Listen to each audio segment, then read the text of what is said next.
IVM. There's a quick survey to fill out on ivmpodcast.com/survey. It lets us know a little bit more about who's listening to us. And you know what? We're going to do a few prizes. So, we'll do a random drawing of maybe 10 people and we'll send you all some swag. Remember, that's ivmpodcast.com/survey where you can fill out the survey. हंस वाणी, हंस कथा मासिक अब आवाज की दुनिया में।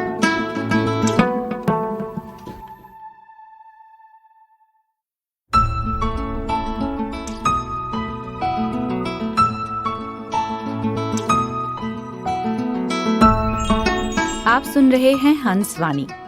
पेश है अनुराग अन्वेषी की कहानी नई ईदगाह, जिसे आवाज दे रहे हैं जश्न कलम के कलाकार केसी शंकर। भाग 2।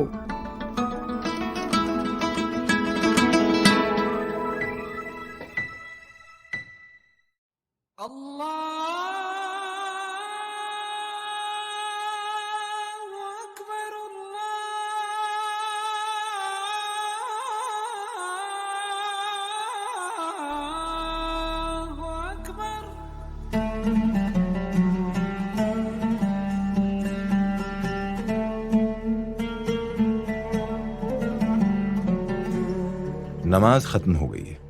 ईदगाह से निकलकर लोग सड़क पर आपस में गले मिल रहे हैं। कोरोना का डर कहीं नहीं दिख रहा, लेकिन अमन विहार का ये दल मास्क और सोशल डिस्टेंसिंग को लेकर बिल्कुल अडिग है। हालांकि ये बालक भी कम उत्साही नहीं है। ओए ये देखो, हिंडोला है, 10 रुपए देकर चढ़ जाओ। कभी आसमान पर जाते हुए मालूम होंगे और कभी जमीन पर गिरते हुए। ये निशानेबाजी की दुकान है। 10 रुपए में 10 राउंड। सामने बलून लगे हैं, बंदूक में छर्रे भरे जाते हैं, पिट की हल्की आवाज आती है, फट से बलून फूटता है। लेकिन हामिद को समझ में नहीं आया कि यहाँ नेताओं का छेद वाला पोस्टर क्यों लगा है। महमूद, मोहसिन, नूरे और सम्मी निशाना साधते हैं। हामिद हर्ष दूर खड़ा है। 30 रुपए ही तो है उसके पास। अपने कोष का 1/3 हिस्सा इस जरा सी निशानेबाजी के लिए नहीं दे सकता वो। अब खिलौने लेंगे। इधर दुकानों की कतार लगी हुई है, तरह तरह के खिलौने हैं। इधर बैटरी से चलने वाली कारें सजी हैं। हो, फ्रांस से आया देश की शान रफाल भी है। साथ में GTA की सीडी भी बिक रही है। उधर बेन 10, छोटा भीम और शिनचैन जैसे पुतले बिक रहे हैं। मिट्टी की पारंपरिक गुजरिया, राजा, वकील, भिश्ती और धोबिन और साधु भी। वाह, कितने सुंदर खिलौने हैं। अब बोला ही चाहते हैं। तभी महमूद खुशी से चिल्लाता है, अरे अरे देखो ट्रांसफॉर्मर, छोटे से छोटा और बड़े से बड़ा। पलक झपकते चमचमाती कार बन जाता है और अगले ही पल रोबोट। महमूद इस कमाल के खिलौने पर मोहित है। बड़े वाले ट्रांसफॉर्मर की कीमत 750 रुपए है। ये सबसे छोटे से जो थोड़ा बड़ा है, कितने का दोगे? एक भाव, 80 रुपए। महमूद ने अपने 120 रुपए में से 80 रुपए निकालकर दुकानदार को दे दी। इतना महंगा खिलौना खरीदने से महमूद की शान बढ़ गई है। मोहसिन को प्लास्टिक की रफाल भी पसंद है और फरारी भी। इस कार के दरवाजे भी खुलते हैं, बोनट भी उठती है और इसके चक्के को जमीन पर रगड़कर पीछे की ओर खींचकर छोड़ो तो फर्राटा मारते हुए भागती है। भैया, वो फरारी कितने की है? 50 रुपए। और वो रफाल कितने का है? लेना भी है, 80 रुपए का है। मोहसिन के पास 80 रुपए हैं, लेकिन वो मोल भाव करने लगा। आखिरकार 60 रुपए पर बात बनी। नूरे को मिट्टी के वकील से प्रेम है। कैसी विद्वता है उसके मुख पर। काला चोगा, नीचे सफेद अचकन, अचकन के सामने की जेब में घड़ी, सुनहरी जंजीर, एक हाथ में कानून का पोथा लिए हुए। मालूम होता है अभी किसी अदालत से जिरह या बहस किए चले आ रहे हैं। ये 20 रुपए में मिला। इसी दुकान से शम्मी ने भी 20 रुपए में शिनचैन का हथेली भर का पुतला खरीद लिया। हामिद हर्ष के पास कुल 30 रुपए हैं। इतने महंगे खिलौने वो कैसे ले? खिलौना कहीं हाथ से छूट पड़े तो चूर चूर हो जाए, जरा पानी पड़े तो सारा रंग धुल जाए।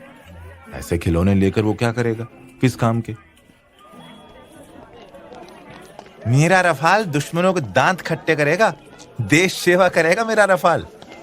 मेरे पास तो ट्रांसफार्मर है, जब मन करेगा कार बनकर घुमा देगा, और रोबोट ये इतना तगड़े वाला है कि मेरे घर पर पहरा देगा।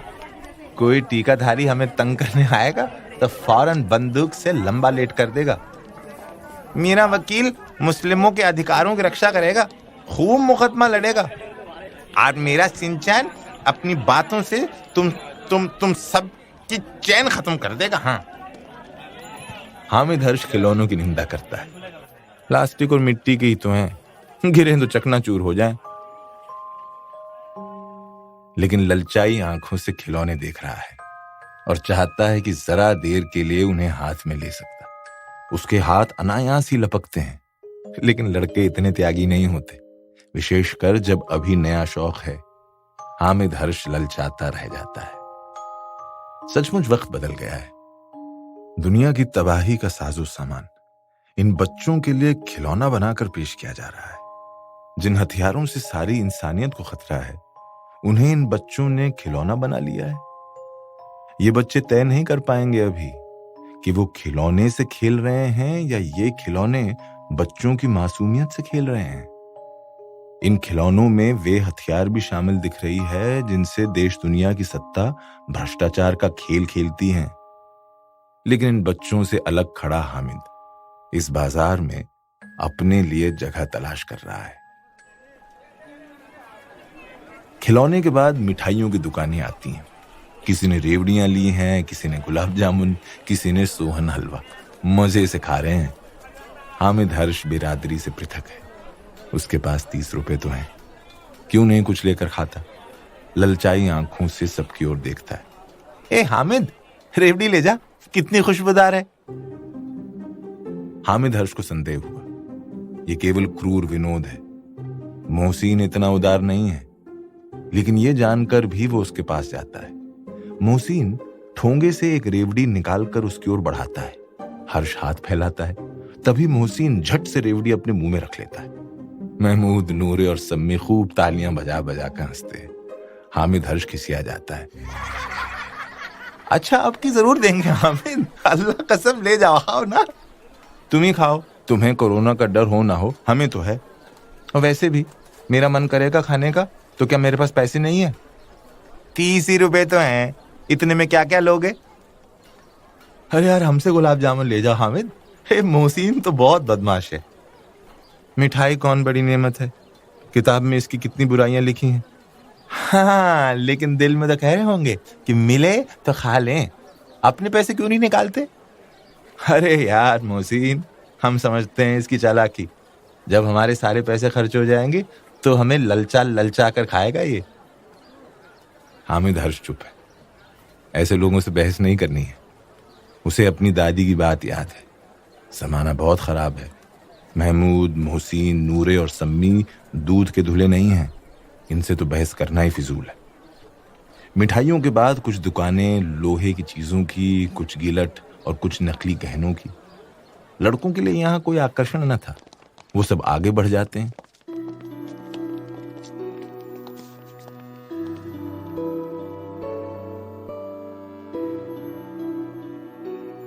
हामिद हर्ष लोहे की दुकान पर रुक जाता है। कई चिमटे रखे हुए थे।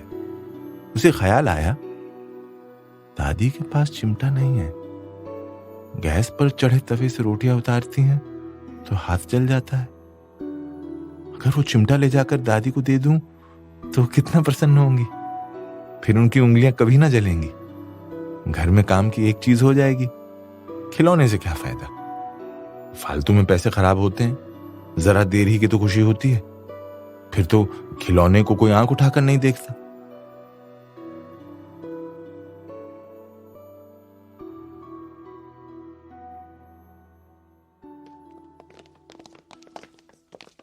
हामिद हर्ष के साथ ही आगे बढ़ गए हैं।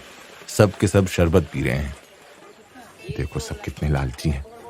इतनी मिठाइयां ली, मुझे किसी ने एक भी ना दी। उस पर कहते हैं मेरे साथ खेलो, मेरा ये काम करो। अब अगर किसी ने कोई काम करने को कहा तो पूछूंगा। खाए मिठाइयां, कोरोना ना हो तो आप भी मुंह सड़ेगा, फोड़े फुंसियां निकलेंगी, आप ही जुबान चटोरी हो जाएगी, तब घर से पैसे चुराएंगे और मार खाएंगे। किताब में झूठी बातें थोड़ी लिखी हैं, मेरी जुबान क्यों खराब होगी? दादी चिमटा देखती दौड़कर मेरे हाथ से ले लेंगी और कहेंगी, मेरा बच्चा दादी के लिए चिमटा लाया, कितना अच्छा लड़का है। इन लोगों के खिलौने पर कौन इन्हें दुआएं देगा? बड़ों की दुआएं सीधे अल्लाह के दरबार में पहुंचती हैं और तुरंत सुनी जाती हैं।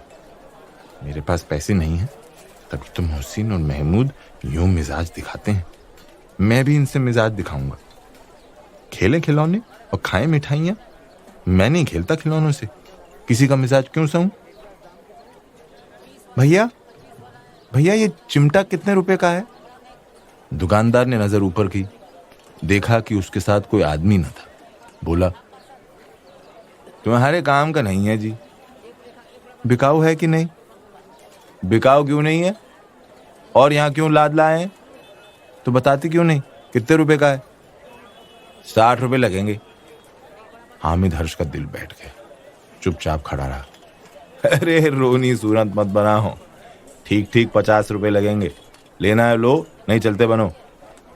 हामिद हर्ष ने कलेजा मजबूत करके एक आखिरी कोशिश की। 30 रुपए लोगे? ये कहता हुआ वो आगे बढ़ गया कि दुकानदार की घुड़कियां ना सुने, लेकिन दुकानदार ने घुड़कियां नहीं दी, बुलाकर चिमटा दे दिया। हामिद ने उसे इस तरह कंधे पर रखा मानो बंदूक हो, और शान से अकड़ता हुआ संगियों के पास से गुजरा। मोहसिन ने हंसकर कहा, अरे ये चिमटा क्यों लाया पागल, इसका क्या करेगा? हामिद हर्ष ने चिमटे को जमीन पर पटक कर कहा, जरा अपने रफाल को पटक ऐसे, फिर देख तेरे रफाल की कैसी चिंदियां बिखरती हैं। हाँ, तो ये चिमटा कोई खिलौना है? हाँ महमूद मियां, खिलौना क्यों नहीं है, यही तो सबसे बड़ा ट्रांसफार्मर है। अभी कंधे पर रखा, बंदूक हो गई, हाथ में लिया, फकीरों का चिमटा हो गया। चाहूं तो इससे मजीरे का काम ले सकता हूं। एक चिमटा जमा दूं तो तुम लोगों के सारे खिलौनों की जान निकल जाए। तुम्हारे खिलौने कितना ही जोर लगाएं, मेरे चिमटे का बाल भी बांका नहीं कर सकते। मेरा बहादुर शेर है चिमटा। मेरे शिनचैन से बदलोगे? 20 रुपए का है। रख अपना शिनचैन अपने पास। क्या हुआ, मेरा ट्रांसफार्मर चिमटा देखकर तेरा ही चैन उड़ गया क्या?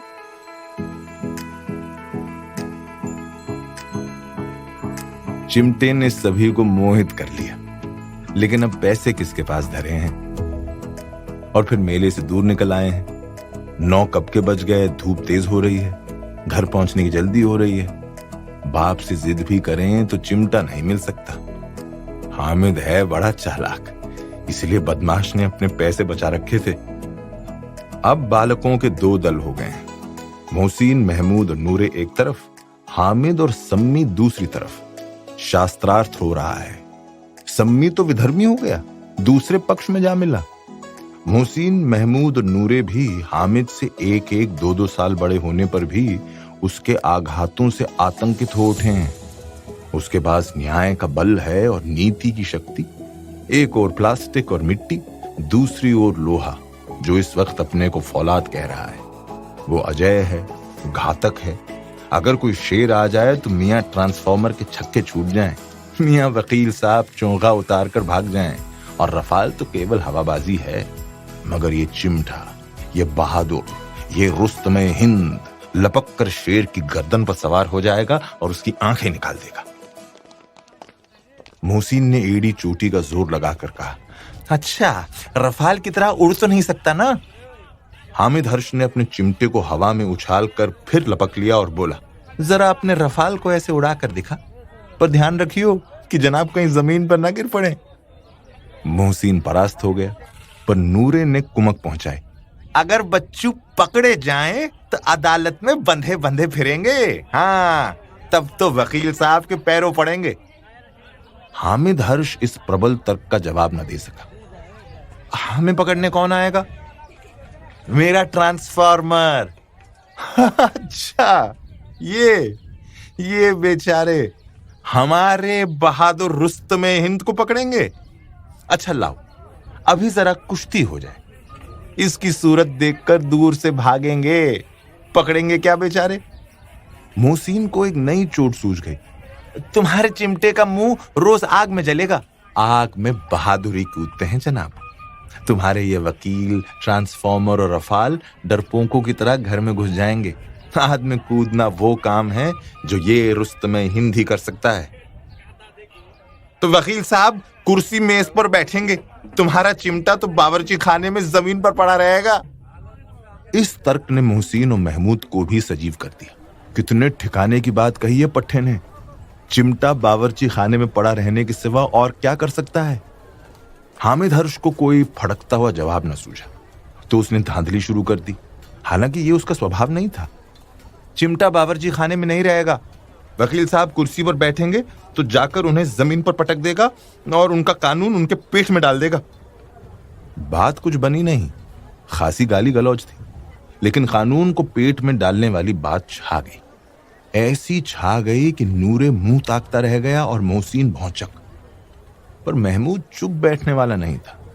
कानून को पेट के अंदर डाल दिया जाना बेतुकी सी बात होने पर भी कुछ नयापन रखती है। इस नएपन को महमूद ने लपका और उसने हामिद पर जवाबी हमला किया। तू हमारे वकील के कानून को क्या पेट में डालेगा? तुझे पटक कर तेरा चिमटा तेरे पेट में घुसेड़ देंगे हम। इस जवाब पर हामिद हर्ष सन्न रह गए। बस उसे दादी अमीना याद आ गई जो कहती हैं कि जमाना खराब है, ये लोग भी खराब हैं। मेरा चिमटा मेरे पेट में? ना ना ना, अब इनसे बदकही में नहीं जीतना। ये रहे अपने में मगन। उसने कुछ नहीं सोचा, बस वहां से भागने लगा। बेतहाशा भागे जा रहा है वो। महमूद की आवाज कान में गूंज रही है, तेरा चिमटा तेरे पेट में घुसेड़ देंगे, तेरा चिमटा तेरे पेट में घुसेड़ देंगे। मोहसिन, महमूद, नूरे, सम्मी सब हंस रहे हैं। उनके कहे कहे भागते हुए हामिद हर्ष का पीछा कर रहे हैं। बाकियों ने मैदान मार लिया और हामिद हर्ष मैदान छोड़कर भाग निकला है। बेवजह उसने सुनना चाहा था कि चिमटे को लेकर लोग क्या कहते हैं और भी लोग इसका मजाक बनाएंगे। ये सोचते हुए हामिद हर्ष ने चिमटे को अपनी कमीज के अंदर छिपा लिया और लगातार भागता रहा। वो हिंद पीढ़ी मोहल्ले से बाहर आ चुका है। उसे अपने घर का रास्ता याद है। बस अब बड़ा तालाब पार करेगा, फिर हनुमान जी के मंदिर वाली पुरानी रांची आएगी और उसके बाद उसका अपना अमन विहार।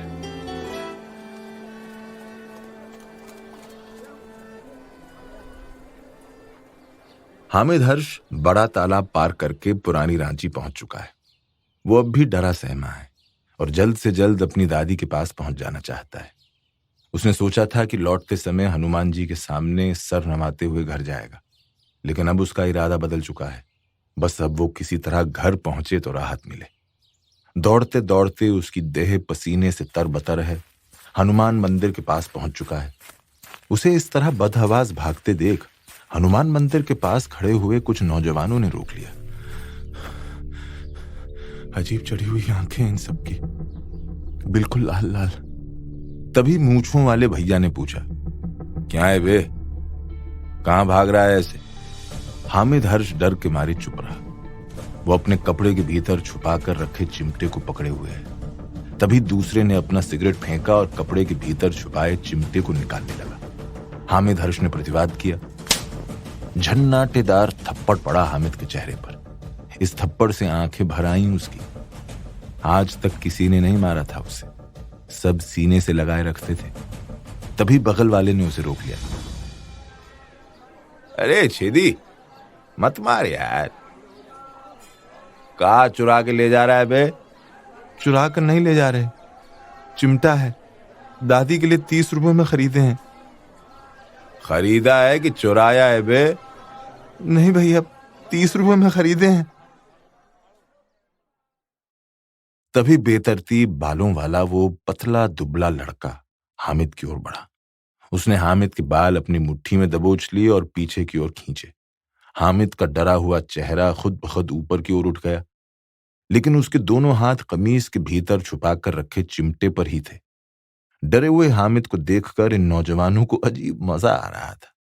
वो जान रहे थे कि आज शाम की दारू का इंतजाम हो गया है। बाएं हाथ से बाल खींचते हुए उस लड़के ने अपने दाएं हाथ से हामिद के गाल दबोच ली। उम्र में 2 गुने बड़े लड़कों के बीच घिरा हामिद बिल्कुल असहाय था। उस लड़के ने पूछा, कहां से खरीदा है बे, जरा बता तो। हामिद हर्ष की आंखें निनिया रही थी। उसे कुछ समझ में नहीं आ रहा था, फिर भी उसने कहा, हिंदपीढ़ी मेले से।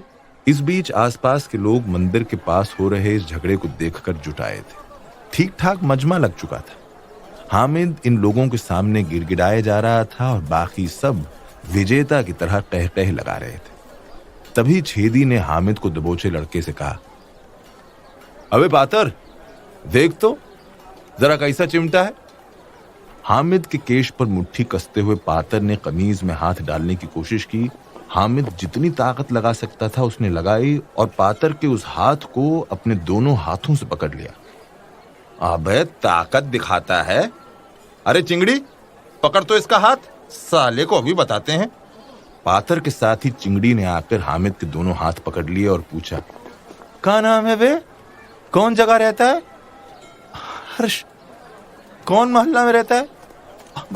अमन विहार, ये हरमून नदी के बाद वाला अमन विहार में। हामिद में उम्मीद जगी कि शायद अमन विहार में किसी को जानते होंगे ये लोग, तो उसे छोड़ देंगे। हाँ भैया, हाँ वही अमन विहार। हामिद की बात भी पूरी नहीं हुई थी कि पातर ने उसे थप्पड़ जड़ दिया। पूरा नाम तो बता बे अपना। हामिद हर्ष। साला मुसलमान है, लाल लाल आंखों वाले मुच्छड़ नौजवान ने कहा। इतना कहने के बाद उसने अपने साथियों को निर्देश दिया, पटक कर छीन ले साले से चिमटा। लाया है चुरा कर और बोलता है कि खरीदे हैं। औकात देख तो इसकी, ये चिमटा खरीदेगा। चिंगड़ी, छेदी और पातर ने मिलकर हामिद को जमीन पर पटक दिया। मुच्छड़ हामिद की ओर बढ़ा। तभी भीड़ में से निकलकर मंदिर के पंडित जी सामने आए और मुच्छड़ से बोले, अरे मछलिया, दिन भर गांजा पीकर तुम तो टुन रहता है, हमेशा हिंदू मुस्लिम करता रहता है, और कोई काम धाम नहीं है तुम लोग को। पर मछलिया पर इसका कोई असर नहीं हुआ। उसने जमीन पर गिरे हामिद की कमीज के अंदर से चिमटा निकाल लिया। अपनी दादी का चिमटा छिन जाने से हामिद चेतना शून्य होने लगा। आसपास से आ रही सारी आवाजें अब उसे सिर्फ शोर की तरह सुनाई दे रही थी। तभी पंडित जी मछलिया को लगभग खींचते हुए चिल्लाए, अरे नशेड़ी, ये मुसलमान नहीं है। अभी तो 2 घंटा पहले ये बच्चा मंदिर में हनुमान जी को सिर नवा कर गया है, हम प्रसाद भी दिए थे इसको। मछलिया ने पूरी ताकत से पंडित जी को धक्का मारा। पंडित जी गिर पड़े। ओ पंडित चाचा, बाबूजी के दोस्त हो तो इज्जत कर रहे हैं, अपना भारी भरकम देह लेकर यहां से जाओ, जाकर पूजा पाठ करो, हमरे मामले में टांग ना अड़ाओ। भैया सच्चो कह रहे हैं, ये चिमटा हम खरीदे अपनी दादी के वास्ते, चुराए नहीं, अल्लाह कसम। अल्लाह कसम सुनते ही वो सब उस 9 साल के बच्चे को पीटने लगे। लात घूंसे की मार से हामिद सिर्फ चिल्लाता रहा कि भैया छोड़ दो हमको, हम चोर नहीं हैं। 2-3 मिनट की पिटाई से ही हामिद पस्त पड़ गया। उसके कटे होंठ से बलबला कर निकल रहा लाल लाल खून उसके मांस के रंग को केसरिया बनाने लगा था। उसे पस्त देख लड़कों ने उसे मारना बंद कर दिया। हामिद सड़क पर गिरा पड़ा अपनी सांसें जुटा रहा था। खौफ उसकी आंखों में था। भीड़ अब भी इन सबको घेरे खड़ी थी। मुच्छड़ मछलिया के हाथ में चिमटा था। वो गिरे हुए हामिद के बिल्कुल करीब आकर घुर्राया। देख रहा है ना बे ये चिमटा, साला इसी से मार मार कर तेरा खाल निकाल लेंगे, साला गाय चोर। भैया भैया हमको छोड़ दीजिए। साला मुसलमान होकर हमरे मंदिर में घुसा, हमरा मंदिर अपवित्र कर दिया। अगला बार घुसा ना मंदिर में तो याद रखना। मंदिर में मुसलमान के घुसने की बात पर मजमा लगाई भीड़ बौखला गई। जय श्री राम का शोर करती हुई वो हामिद को मारने बढ़ी। मछलिया के पीछे पंडित जी जमीन से उठकर मछलिया को हटाने के लिए लपके, लेकिन भीड़ के धक्के से वो मछलिया की पीठ से जा टकराए। इस वक्त मछलिया ने जमीन पर गिरे हामिद की ओर चिमटा तान रखा था। पंडित जी से लगी इस अचानक की टक्कर से मछलिया का संतुलन बिगड़ा और वो चिमटा तने हाथों के साथ हामिद पर जा गिरा। अब हामिद जमीन पर गिरा पड़ा था। उसके ऊपर मछलिया, मछलिया के ऊपर भारी भरकम पंडित जी। जमीन पर खून की धार बह रही थी। ये सब कुछ इतना अचानक हुआ कि किसी की समझ में कुछ नहीं आया। भीड़ ने खून की बहती धार देखी और फिर अचानक भीड़ गायब हो गई। मछलियां, चिंगड़ी, छेदी और पातर पतली गली से निकल गए। बस अब वहां सड़क पर हामिद का लहूलुहान शरीर था।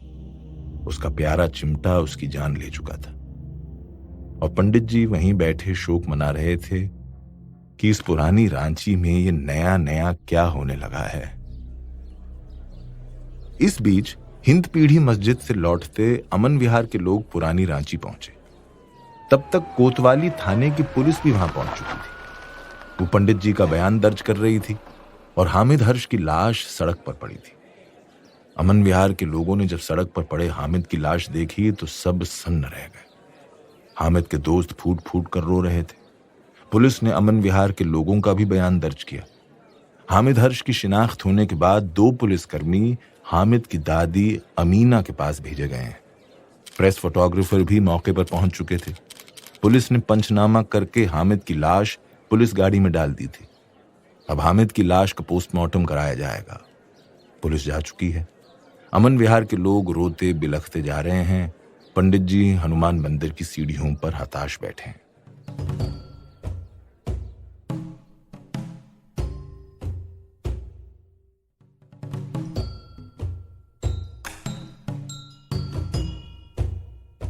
दिन के 10 बजे हुई हत्या की यह खबर 11 बजते बजते हिंद पीढ़ी मस्जिद तक पहुंच गई।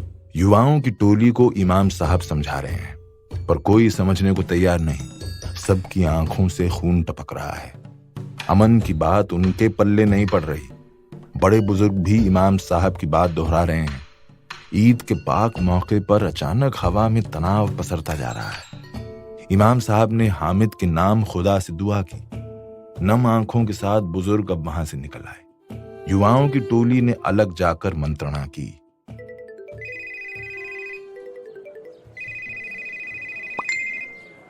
बारह बजते बजते सोशल नेटवर्किंग साइट पर पुरानी रांची का एक वीडियो वायरल हो गया।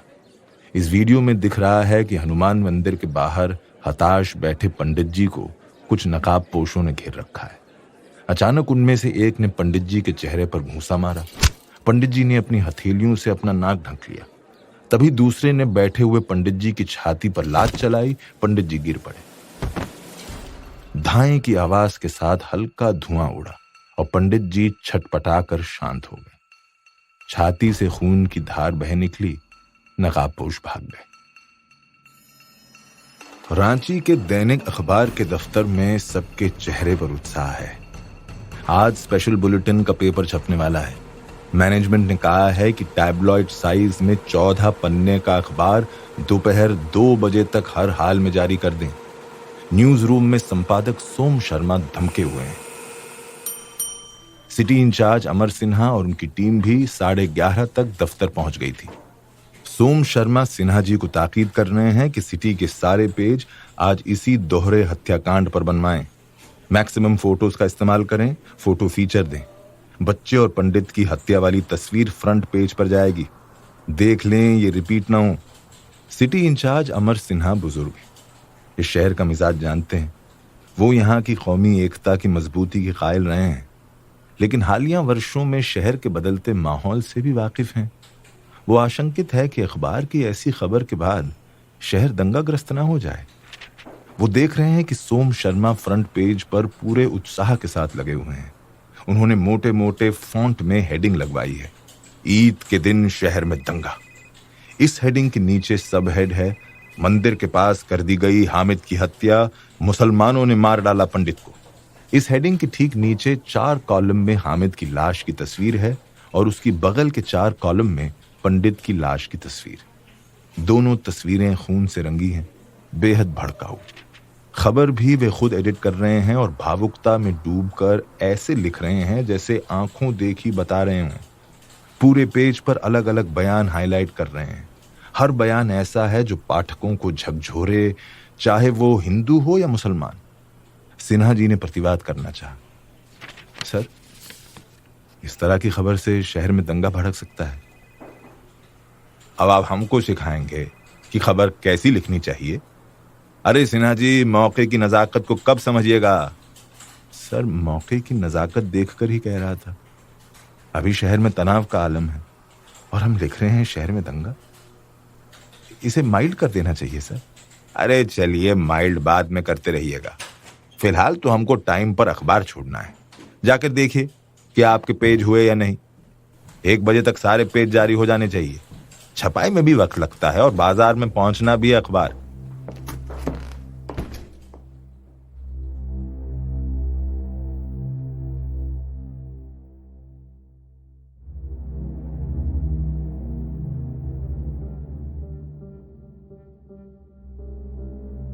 सिन्हा जी अपने पेज की तरफ जाने लगे तो सोम शर्मा ने फिर हुड़का, और हाँ, जल्दी से फ्रंट पेज पर भेजिए कि अंदर के पेजों पर क्या क्या ले रहे हैं। एक कॉलम जगह उसके लिए भी रखी है। दोपहर बाद 3 बजे गली मोहल्ले चौक चौराहों पर खूब बिका आज का स्पेशल बुलेटिन। लेकिन शाम 4 बजते बजते शहर वाकई दंगाग्रस्त होने लगा। डोरंडा में भी आगजनी हुई। कांके डैम के पास भी किसी मुसलमान की लाश मिली। कडरू चौक पर पुलिस कैंप किए बैठी है। कांटा टोली, लालपुर और मोहराबादी में भी हालात अच्छे नहीं हैं। जय श्री राम और अल्लाहू अकबर के नारों से अलग अलग इलाके गूंज रहे हैं। शहर में पुलिस वाहन के सायरन रह रह कर बज रहे हैं। अग्निशमन दस्ते की गाड़ियां घंटी बजाते हुए शहर के कई हिस्सों में दौड़ती रही। हिंद पीढ़ी, पुरानी रांची और अमन विहार में तो पुलिस फोर्स भर दी गई है। धारा 144 लागू है। हामिद हर्ष के मारे जाने के बाद मोहसिन ने हरमू नदी में अपना रफाल फेंक दिया। मियां नूरे को अपने वकील का ध्यान ही नहीं रहा। वकील साहब तो हनुमान मंदिर के पास ही रह गए। महमूद को अपना ट्रांसफॉर्मर बेजान लगने लगा। फिर भी उसने हामिद हर्ष की रक्षा के लिए उसे वहीं रख छोड़ा। अमन विहार में मेले से लौटकर 11 बजे ही लोग आ गए थे। किसी के चेहरे पर ईद की रौनक नहीं थी।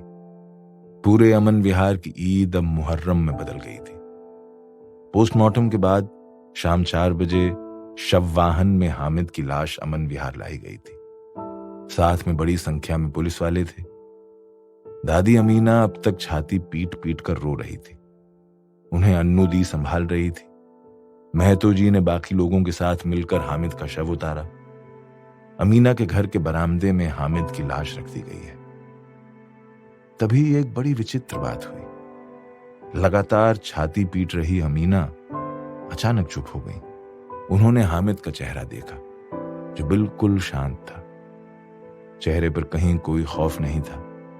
उसने जमीन पर लेटे हामिद का सिर अपनी गोदी में ले लिया। बगल में बैठी अन्नू से बोली, बेटा, वहां कटोरे में सेवई रखी है, लेकर आ, खिला दूं अपने हामिद को। अन्नू दौड़कर अंदर गई और सेवई से भरा कटोरा लेकर आ गई। इस बीच अमीना की आंख से आंसू की 2 बड़ी बड़ी बूंदें हामिद के सूखे होंठों पर गिरी और बेहोश होकर अमीना का शरीर एक तरफ लुढ़क गया। अन्नू के हाथ से कटोरा छूटकर गिर चुका था। ईद की सेवइयां जमीन पर बिखरी थीं। सलमा भी अमीना के चेहरे पर पानी की छींटें मार रही थी। चुन्नू ताबूत की व्यवस्था देखने में लगे थे। अमन विहार में ईद का उत्सव मातम में बदल चुका था और हामिद का प्यारा चिमटा जो खून से सन चुका था, एक प्लास्टिक के पैकेट में बंद पुलिस थाने के एक टेबल पर पड़ा था।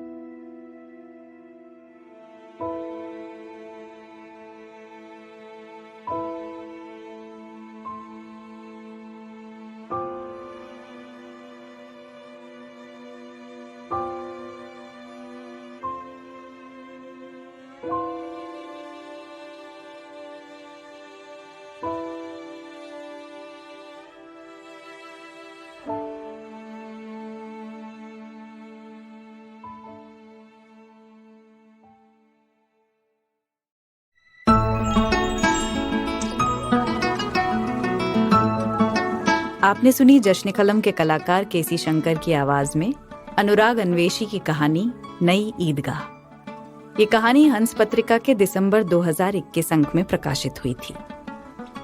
सुनिए हंस वाणी को hanshindiMagazine.in पर या IVM पॉडकास्ट ऐप और वेबसाइट पर या फिर अन्य पॉडकास्ट ऐप्स पर। आशा है इस नए सफर में हमें आपका प्यार और साथ मिलेगा।